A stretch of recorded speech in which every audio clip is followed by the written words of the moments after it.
திருவண்ணாமலை அருணாச்சலேஸ்வரர் கோவிலின் ராஜகோபுரம் உள்ளிட்ட பிரதான கோபுரங்கள் வழக்கமாக 8 மணிக்கு மூடப்படும் நிலையில் வைகுண்ட ஏகாதசியான இன்று 7:30 மணிக்கே மூடப்பட்டதால் 1 மணி நேரத்திற்கும் மேலாக வரிசையில் காத்திருந்த பக்தர்கள் ஏமாற்றத்துடன் திரும்பியதாக புகார் எழுந்துள்ளது.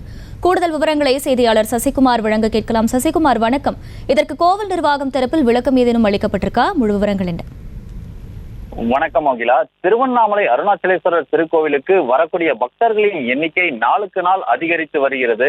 இந்த சூழ்நிலையில் வழக்கமாக ராஜகோபுரம் உள்ளிட்ட பிரதான கோபுரங்களில் சரியாக 8 மணிக்கு கோவிலுக்குள் உள்ளே அனுமதிக்கக்கூடிய பக்தர்கள் நிறுத்தப்படுவார்கள்.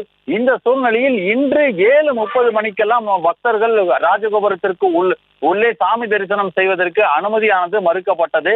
இந்த சூழ்நிலையில் வரக்கூடிய பக்தர்கள் வெளி மாநிலங்களில் இருந்து வருவதனால் வரக்கூடிய பக்தர்களின் வசதிக்கு ஏற்ப அந்த சாமி தரிசனம் செய்யக்கூடிய உள்ளே அனுப்பக்கூடிய அந்த பக்தர்களுக்கு நேரத்தை அதிகரிக்க வேண்டும் என்ற ஒரு கோரிக்கையானது பக்தர்கள் மத்தியில் எழுந்திருக்கிறது.